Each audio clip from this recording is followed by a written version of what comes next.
Hey everybody, Mark Herman, aka LA Bengal fan, on Twitter, Facebook, Instagram, YouTube, Talking Bengals here. First and foremost, this is a new channel.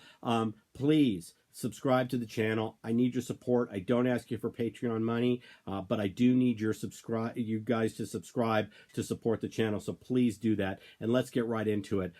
Really tough week for Bengals here in the mainstream media over the last week or so. We've had the press just try to manufacture a story and try to encourage Joe Burrow to not sign with Cincinnati and pull an Eli Manning and all this stuff. Nothing Joe Burrow has said or done leads us to believe he won't play for us. In fact, I was really happy when I saw his father step in and say Joe would be more than happy and honored to play for the Bengals. So don't listen to the mainstream media. They hate us. Years ago, a linebacker got into a lot of trouble, Nate Webster, and he was already retired. He played 9 seasons in the NFL, 2 with us. And when he was arrested, the headlines read, former Bengal linebacker arrested. Okay, he drafted by the Buccaneers, played 4 years for them, played 2 for us, and then finished his career 3 years and retired a Bronco. If he was a Hall of Famer, I guarantee you he would not have been a former Bengal. It would have been former Bronco Hall of Famer, because they won't give us the Hall of Famer. They're only going to give us the criminal. While that headline was not untrue entirely, it certainly was misleading, and that's how the press does this. So please just Fox Sports, Schlereth, and all those clowns on that set, ESPN, don't listen to them. Just don't listen to them. They only talk about us when they have negative things to say.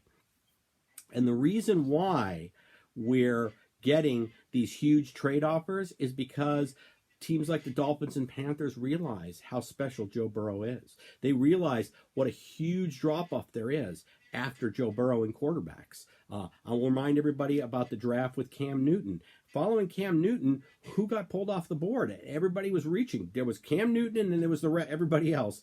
And you had Blaine Gabbert go. You had Jake Locke. You had Christian Ponder. That's where I see all these other quarterbacks. I really do. Tua, I think, is more like a Sam Bradford. I think he's got the skills, but I think he's going to struggle to stay healthy. But Fromm and Herbert, I just see busts. I see another Marcus Mariota and Herbert, and Fromm reminds me, take your pick, Gabbert, Locker, Ponder. So trading back and getting one of these other guys, that's not the answer. We need Joe Burrow. Joe Burrow is going to change this team.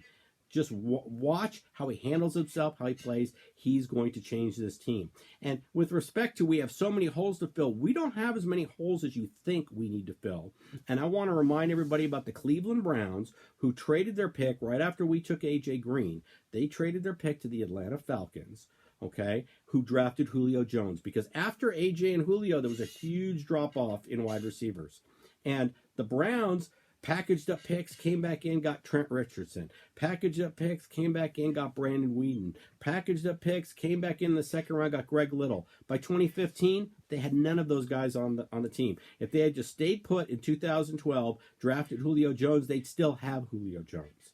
So sometimes when there's a huge drop-off and you have a clear number one, you just take the clear number one.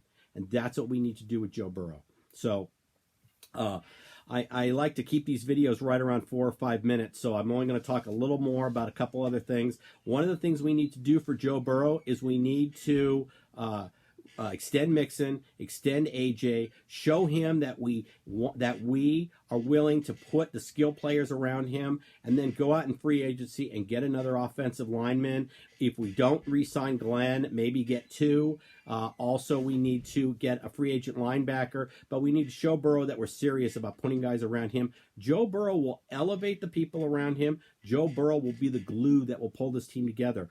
Players that might not have re-signed will stay. Free agents that want to play with him will come here. So Joe Burrow is the key to all of this. So hopefully Mike Brown doesn't screw it up and he drafts Joe Burrow and we go from there. His history says that he likes to stay put and draft the local kid, and he likes the quarterback when he's sitting in this position. Last time we were here was 2003. We drafted Carson Palmer. We were there before. David Klinger was not a good quarterback, but we picked him, and we stayed put at number 1. So we need to, history says that Mike Brown will stay put. He's not really big at manipulating the draft board, so let's see what happens. Hopefully he doesn't screw it up. Joe Burrow's a Bengal.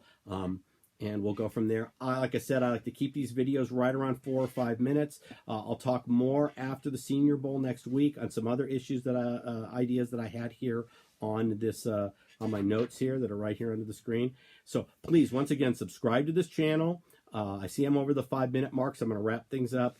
I never ask you for more than 5 or 6 minutes. Please subscribe to the channel, and I will come at you next week with some more videos, and we'll go from there. Have a good week. I'll sign up as I always do with Fuck Mike Brown until he sells the Bengals. Hooty, everybody, and have a good week.